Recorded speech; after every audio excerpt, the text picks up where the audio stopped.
Have you ever caught yourself in a situation where you mimic another person's actions, even if you knew deep down that it didn't make sense? Today I will be taking you into the world of social conformity and the psychologist behind it all, Solomon Asch. Solomon Elliot Asch was born into a Jewish family in Warsaw, Poland on September 14, 1907. His family and him migrated to the United States in the year 1920 when he was 13 years old.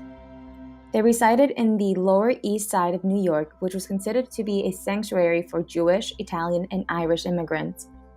A fun fact about Asch was when he arrived to the United States as a young boy, he could not speak a speck of English. However, thanks to Charles Dickens, Solomon Asch learned the language all by reading his books. 10 years later, in 1930, Asch received his master's degree at Columbia University, and 2 years later, he received his PhD in 1932. Asch was not always in the field of social psychology. In fact, at first he was attracted to anthropology while he attended university. It wasn't until he met an important individual who later would be known as someone who made an early impact in Solomon's life that he began dipping his toes into social psychology. That person was Max Wertheimer. He was best known for Just Shot psychology, more specifically, Just Shot laws of perceptual organization, and he was the mentor of Asch. This opened a new door for Solomon due to the fact that it allowed him to submerge into the study of how people organize information they perceive into meaningful wholes. Wertheimer was one of the main reasons that influenced Asch to begin exploring conformity, perception, learning, thinking, and associations. As time went on, Solomon began working in the psychology department at Brooklyn College as a professor. During his time there, World War II was at its early years, and Asch became invested in the effects of indoctrination and the publicity of the war. He then proceeded to study how the power of propaganda manipulated individuals in World War II. This is what eventually led him to study conformity and prestige suggestion. During the 1950s, Asch conducted multiple experiments that involved the effects of social pressure.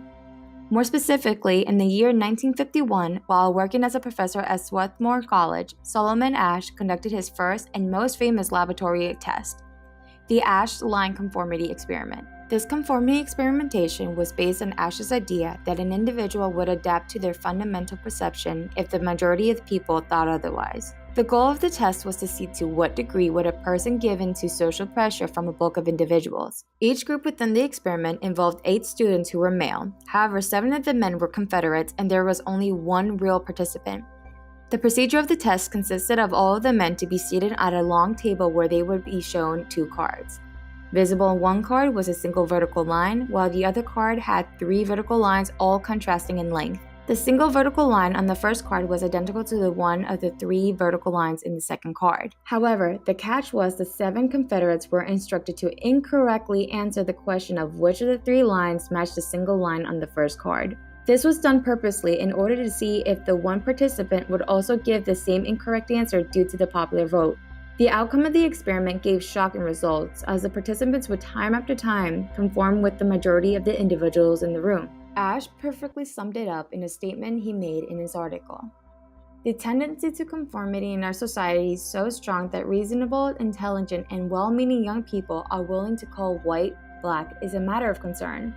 It raises questions about our ways of education and about the values that guide our conduct. As time went on, Solomon had made another contribution to psychology, prestige suggestion. This idea that Asch believed in stated that individuals are influenced differently depending on the author of the message. To explain it a bit better, if the author of the message has a higher status and respect, the target is most likely to be persuaded. The quote that he used was, "I hold it a little rebellion now and then is a good thing, and as is necessary in the political world as storms are in the physical," by Thomas Jefferson, and he then applied it to Vladimir Lenin. The study found that the students were more in favor of the quote when they were told it was said by Thomas Jefferson. However, once the participants were told that it was from Vladimir Lenin, Asch found that the students were less likely to agree to the statement due to the prestige of the person. This gave him a reason to believe that individuals were more probable to accept the statement just based on who was saying it, rather than making sense of the context. As his statement in his classic book, Social Psychology. Most social acts have to be understood in their setting and lose meaning if isolated.